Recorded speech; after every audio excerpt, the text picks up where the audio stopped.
सो hi everyone. तो चलो बात कर लेते हैं मॉर्फोलॉजिकल क्लासिफिकेशन ऑफ फंजाई के बारे में। तो वैसे तो फंजाई 4 टाइप्स में क्लासिफाई होता है, तो उसी की तो बात करेंगे।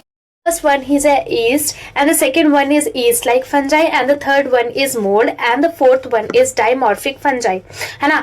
तो सबसे पहले हम बात कर लेते हैं ईस्ट। ईस्ट क्या होता है? तो ईस्ट कैसी फंजाई होती है? ये आपकी ओवल फंजाई होती है जो जिसके पास डॉटर सेल ऊपर अटैच होता है ना। तो ये कौन सी सेल हो गई? ये हो गई मदर सेल और ये ऊपर हो गई डॉटर सेल, है ना। कुछ टाइम बाद हम देखेंगे जब ये पूरी तरीके से ग्रो हो जाएगी तो इसका जो मदर सेल है वो अलग हो जाएगा और डॉटर सेल है वो अलग ग्रो हो जाएगा। ओके, नेक्स्ट बात कर लेते हैं कि ये जो ईस्ट है कैसे दिखती है। वैसे तो ओवल शेप की दिखती है। दूसरा, ये कौन से मेथड से ग्रो होती है? ये मेथड से ग्रो होती है बाय बडिंग एसेक्सुअल रिप्रोडक्शन से। एंड थर्ड, ये जो मदर सेल है वो डॉटर सेल आफ्टर रिप्रोडक्शन क्या हो जाती है? अलग हो जाती है ना, सेपरेट हो जाती है। नेक्स्ट बात कर लेते हैं ईस्ट लाइक, है ना। तो ईस्ट लाइक फंजाई की बात ना करके हम बात कर लेते हैं मोल्ड्स की, है ना। तो मोल्ड्स कैसे फंजाई होती है? तो मोल्ड्स तो वैसे कि आपका जैसे कि फिलामेंट होते हैं ना, थ्रेड्स होती है, उस टाइप की फंजाई होती है। तो चलो ड्रॉ कर लेते हैं, क्या ही जाता है ड्रॉ करने में, है ना। तो जैसे कि पेड़ की ऐसे ब्रांचेस होती है ना, तो ये इस टाइप की ऐसे कुछ इस टाइप की फंजाई आपको दिखेगी। अब ये जो फंजाई होती है ये सेप्टेट होती है, नॉन सेप्टेट। ये क्या कॉन्सेप्ट है? सेप्टेट और नॉन सेप्टेट बताते हैं। तो सेप्टेट का मतलब है कुछ फंजाई जब आप इसको जूम करोगे, है ना, तो उसमें आपको कुछ कंपार्टमेंट्स दिखेंगे इस तरीके के। तो अगर कंपार्टमेंट दिख गए तो आप उसको बोलोगे सेप्टेट हाइफी। कंपार्टमेंट नहीं दिखे तो आप उसको बोलोगे नॉन सेप्टेट हाइफी। ओके, और इसी कॉन्सेप्ट को हम लोग बोलते हैं ट्रू हाइफी। ट्रू का मतलब होता है सही, है ना। और क्या है? ब्रांचेस। तो इसमें ट्रू ब्रांचेस हैं, देखो प्रॉपरली ब्रांचेस बनी हुई है ना, जैसे प्लांट में बनी हुई होती है वैसे होती है। अब बात कर लेते हैं नेक्स्ट ईस्ट लाइक फंजाई की, है ना। अब ये बुरा ना माने तो इसके लिए बात करते हैं। तो हमारा कॉन्सेप्ट क्या आएगा नेक्स्ट? ये जो ईस्ट लाइक फंजाई होती है ना, तो ये कुछ ईस्ट और मोल्ड्स का कॉम्बिनेशन होती है। कैसे बताते हैं।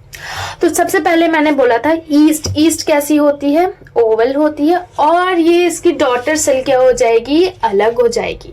बट ईस्ट लाइक फंजाई में ये जो ईस्ट है, जो ओवल है, ये कैसी हो जाएगी? ये देखो, ये इलोंगेट हो गई है। ओके, अब इसकी डॉटर सेल अलग होना चाहिए था, नहीं हो रही है, अलग हो ही नहीं रही है। ठीक है, तो जब अलग नहीं होगी तो ये कैसा स्ट्रक्चर बनाएगी? ये चेन फॉर्म का स्ट्रक्चर बना ली। ठीक है, ये भी छोड़ देते। अब इसके साइड में सपोज बड ग्रो किया है, अलग हो जाना चाहिए, नहीं होगा, अलग नहीं हो रहा। तो अब ये जो बर्ड है ये भी क्या करेंगे? साइड साइड में ग्रो हो रहा है। अब बर्ड भी साइड में ग्रो हो रहा है। तो आपको देखो 2 टाइप की कैरेक्टरिस्टिक दिखा रहा है। एक तो ये ईस्ट जैसी कैरेक्टरिस्टिक दिखा रहा है आपको। कैसे दिखा रहा है? ईस्ट जैसी कैरेक्टरिस्टिक दिखा रहा है। और दूसरी आपको कैसी कैरेक्टरिस्टिक दिखा रहा है? दूसरी आपको दिखा रहा है मोल्ड्स जैसी कैरेक्टरिस्टिक। मोल्ड्स बोलते हैं कि मेरे पास ब्रांचेस हैं और मेरे पास सेप्टम भी प्रेजेंट है ना। और ईस्ट बोलता है कि मैं ओवल हूं बट मेरी डॉटर सेल अलग हो जाती है। तो ईस्ट लाइक फंजाई आपको 2 टाइप की कैरेक्टरिस्टिक दिखाएगी। ओके, अब बात आती है जब आप माइक्रोस्कोप में देखोगे तो आप कैसे डिफरेंशिएट करोगे कि ये ईस्ट लाइक फंजाई है कि ये सेप्टेट है? क्योंकि अगर माइक्रोस्कोप में देखोगे, देखो सेप्टा तो इसमें भी प्रेजेंट है, देखा जाए तो सेप्टा तो इसमें भी प्रेजेंट है, देखा जाए तो इसमें भी ब्रांचेस प्रेजेंट है। तो आप कैसे डिफरेंशिएट करोगे, है ना। तो यहाँ पे आप देख रहे हो हर एक सेल जो ग्रो हो रही है उसके बीच में कॉन्स्ट्रिक्शन है, मतलब एक सिकुड़न है ना। जैसे कि एक सेल ऐसे है तो दूसरी सेल ऐसे ग्रो हो रही है ना। जैसे 8 वाला स्ट्रक्चर होता है ना, तो ऐसे ही दूसरी सेल क्या हो रही? ग्रो हो रही है। देखो ये और ये इसके बीच में आया, यहाँ पे आया कॉन्स्ट्रिक्शन, है ना। तो आप इसको देख के आइडेंटिफाई कर सकते हो कि ये ईस्ट लाइक फंजाई है कि ये मोल्ड्स है, सेप्टेट है, नॉन सेप्टेट है। आप इजिली डिफरेंशिएट कर सकते हो। सो नेक्स्ट बात कर लेते हैं डाइमॉर्फिक फंजाई की, है ना। तो डाइमॉर्फिक फंजाई क्या होती है? सो डाई का मतलब आप यहाँ पे आपको समझ में आ गया होगा कि डाई का मतलब है 2 ओके और मॉर्फिक का मतलब है मॉर्फोलॉजी, मतलब एक फंजाई उसकी 2 टाइप्स की मॉर्फोलॉजी है, तो अलग अलग टेम्परेचर पे अलग अलग मॉर्फोलॉजी शो करेगी।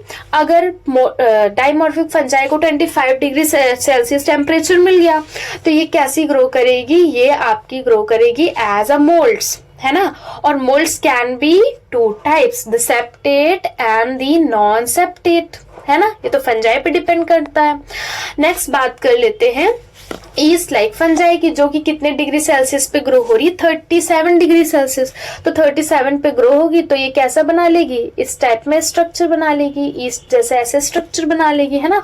फिर मदर सेल अलग और डॉटर सेल अलग हो जाएगी। ओके तो जो मोस्ट ऑफ द इन्वायरमेंट होता है उसमें कौन से फॉर्म की फंजाई प्रेजेंट रहती है, मोल्ड्स फॉर्म की। बट जैसे कि हमने इनहेल किया, सपोज मोल्ड्स प्रेजेंट है, हमने उसको इनहेल किया, है ना, तो इनहेल किया तो हमारी बॉडी में गया और बॉडी को मिला 37 डिग्री सेल्सियस टेम्परेचर। कौन सा टेम्परेचर मिला, बढ़िया सा टेम्परेचर मिल गया, तो ये किस में कन्वर्ट हो जाएगी, ईस्ट में कन्वर्ट हो जाएगी। ओके तो 25 डिग्री सेल्सियस पे the fungi act as a moulds and और 35 degree Celsius is act as a east.